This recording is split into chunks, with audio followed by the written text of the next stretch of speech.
कि दिल्ली यूनिवर्सिटी में लगभग 10 साल से परमानेंट अपॉइंटमेंट नहीं हुआ। आप कैप्चर करना चाहते हैं दिल्ली यूनिवर्सिटी को, और सरकार को कहीं ना कहीं ये लगता है कि दिल्ली यूनिवर्सिटी में प्रोग्रेसिव लोग हैं, वो ऐसे कॉलेजेस चाहते हैं जहाँ गाय बांधी जाए। बड़ा जो एक तरीके से हमला है वो इंस्टीट्यूशंस और कॉन्स्टिट्यूशन पे है, वो क्यों सवाल से है।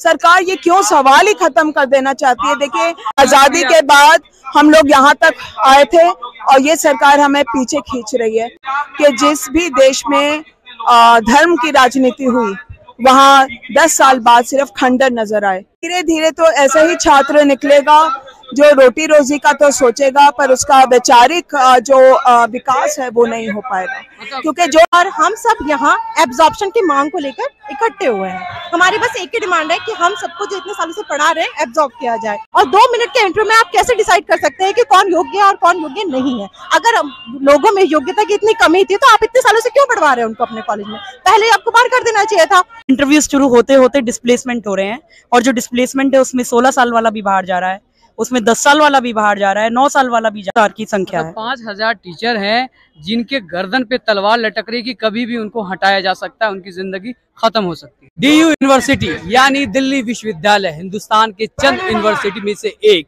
लेकिन अब लगता है कि इसका नाम भी धूमिल पड़ता जाएगा, क्योंकि इसमें जो शिक्षक पढ़ाते हैं उनको समय से वेतन नहीं मिलता है। वो टीचर जिन्हें अनुबंध पे तैयार किया गया है, वो टीचर जो कॉन्ट्रैक्ट बेस पे हैं, वो टीचर जो प्राइवेट बेस पे हैं, इनकी काफ़ी सारी मांगे हैं, काफ़ी सारी परेशानियां हैं। कहा यह जाता है कि इनको समय पर वेतन नहीं मिलता है, अगर वेतन मिलता है तो वो भी सिर्फ बेसिक वेतन मिलता है, इनको किसी भी और तरह की सुविधा दी नहीं जाती है, जिसकी वजह से ये हजारों की संख्या में दिल्ली के जंतर मंतर पर आए हुए हैं और सरकार से अपनी गुहार लगा रहे हैं कि मुझे भी उस टीचर के तरीके से हक मिलना चाहिए जो परमानेंट टीचर का मिलता है, यानी कि समान काम के लिए समान वेतन मिलना चाहिए। आइए हम उनसे बात करते हैं और जानते हैं कि उनकी समस्या क्या है। नमस्कार, मेरा नाम डॉक्टर गगन है और मैं एक एडॉक टीचर हूँ, और हम सब यहाँ एब्जॉर्प्शन की मांग को लेकर इकट्ठे हुए हैं। हमारी बस एक ही डिमांड है कि हम सबको जो इतने सालों से पढ़ा रहे हैं एब्जॉर्ब किया जाए, और जब अदर स्टेट्स में हो सकता है एब्जॉर्प्शन तो यहाँ क्यों नहीं हो सकता? क्यों आपने रोक के रखा है?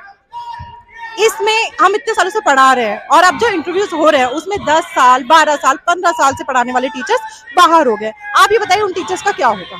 उनकी जिंदगी पूरी तरह बर्बाद हो चुकी है, क्योंकि इतनी उम्र में हम सबकी उम्र इतनी ज्यादा हो चुकी है कि हम किसी और फील्ड में जा ही नहीं सकते, और हम जो पढ़ा रहे हैं इतने सालों से तो हम योग्य हैं। जो हम सारी योग्यता हमारे पास है तो फिर आप किस बेसिस पे आप हमें बाहर कर सकते हैं? और 2 मिनट के इंटरव्यू में आप कैसे डिसाइड कर सकते हैं कि कौन योग्य है और कौन योग्य नहीं है? अगर लोगों में योग्यता की इतनी कमी थी तो आप इतने सालों से क्यों पढ़वा रहे हैं उनको अपने कॉलेज में? पहले आपको बाहर कर देना चाहिए था। तो हमारी अधर में लटकती हुई जिंदगी को पार लगाने का बस एक ही तरीका है, वो है एब्जॉर्प्शन। प्रशासन से हम एक ही मांग करते हैं, एब्जॉर्प्शन की, हमें एब्जॉर्ब किया जाए। इश्यूज ये है कि हम लोग तो पहले से ही 5 साल से डूटा एब्जॉर्प्शन की डिमांड कर रहा है कि भाई जो टीचर लंबे समय से काम कर रहे हैं, क्योंकि 2010 के बाद में रिक्रूटमेंट तो बंद ही कर दिया था ऑलमोस्ट। 2010 के बाद से नहीं हो रही, उसमें कोई 400-500 रिक्रूटमेंट बीच में हुआ, बाकी रिक्रूटमेंट बंद रहा, और यहाँ 4-4.5 एडहॉक की मतलब जो है बहुत बड़ी फौज खड़ी करी गई। तो हम लोग जब ये 2021 में हम लोग चुनाव जीत के आए तो हमने ये बिल्कुल एक तरह से ये मुद्दा तो 5 साल से था, लेकिन ये मुद्दा एकदम से खत्म ही हो गया था। इसको हमने रिवाइव किया क्योंकि हम ये समझते थे कि अगर इंटरव्यू के माध्यम से इतने सालों बाद हुआ तो आपस में भी होड़ रहती है, मैं पहले परमानेंट, तो इसके अंदर जो है बड़ी गफलत होगी और लोग जो है डिस्प्लेस होने की पॉसिबिलिटी रहेगी। तो हमने ये दोबारा से इशू को उठाया एब्जॉर्प्शन का। साथ ही साथ में जो EWS की सीटें सरकार ने 2019 में हम लोगों को प्रॉमिस किया था रिटर्न कि 1 महीने के अंदर दे देंगे, वो देना चाहिए, ये हमारी डिमांड है। और साथ में ओल्ड पेंशन स्कीम और एनोमली कमेटी के बारे में भी बाकी डिमांड आपको सामने लिख के रखी है। कहने का तात्पर्य यह है कि हम लोग उन एडहॉक शिक्षकों के बिल्कुल एकदम सॉलिडेरिटी में साथ खड़े हुए हैं जिन्होंने सालों अपनी सर्विस दी, अब वो एज बार भी हो गए, वो जाएंगे कहाँ? उनकी फैमिली का सवाल है, उनका समाज में पोजीशन का सवाल है, उनकी सर्विसेज को रिवार्ड करने का समय है। तो चाहे तो वो लॉ के तरीके से आए काम या लॉ के अलावा वैसे आए, ठीक है ना जी, किसी ना किसी तरीके से आना पड़ेगा। अगर सर आप लोगों को इस तरीके से चीजें नहीं मिलती है तो फिर क्या करेंगे? देखिए, अभी तो हम एजुटेशन 3 दिन का कर रहे हैं, अगर नहीं होगा तो इसको और इंटेंसिफाई करेंगे। हमारी ड्यूटा एग्जेक्टिव का एक तरीका है, डेमोक्रेटिक तरीका है, सभी ग्रुप उसमें सभी साथी पार्टिसिपेट करते हैं, फिर हम डिसीजन करते हैं, तो हम आगे इसको फिर लेके जाएंगे। तो ये परमानेंट सैलरी बेस और हेल्थ इश्यूज, ये सारी मुख्य सभी चीजें हैं। देखिए, दिल्ली सरकार के 12 कॉलेजों में 3-3 महीने की सैलरी पेंडिंग हो गई है। अभी बड़ी मुश्किल से कुछ दबाव के कारण हमारे पैसे मिले हैं, लेकिन वो ये कह रहे हैं कि हमने दिसंबर तक के पैसे दे दिए, जबकि पैसे जो हैं वो सितंबर की सैलरी के बाद आगे देने को नहीं है। वो ये कह रहे हैं कि स्टूडेंट फंड के माध्यम से जो है आप फीस करिए, स्टूडेंट फंड आएगा उससे हम डिपेंड रहेंगे, पेमेंट करिए सैलरी। तो देखिए, ये चौतरफा अटैक है। उसमें यूनिवर्सिटी के पास आप लोग को देने के लिए पैसे नहीं है, ये उनका रीजन है।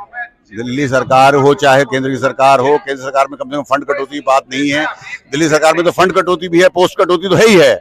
उनके कॉलेजों में या तो अपॉइंटमेंट मतलब एडवर्टाइजमेंट है ही नहीं, और अगर हो रहे हैं तो डिस्प्लेसमेंट हो रहा है। देश में तो शिक्षा मंत्रालय है, शिक्षा विभाग है। देखिए, देश का ये एजुकेशन दोनों स्टेट और सेंटर दोनों का सब्जेक्ट है। इसके अंदर कोई आप इस तरह का मतलब डिवीजन ना करें। हम तो सब सरकारों को एक जैसा देखते हैं, ठीक है ना जी। ये जो सब्जेक्ट होते हैं ये कॉन्करेंट सब्जेक्ट हैं, जहाँ दोनों जगह आते हैं, तो इसमें जो भी राय बनेगी वो मिलजुल कर बनेगी, तभी जाके इसका समाधान होगा।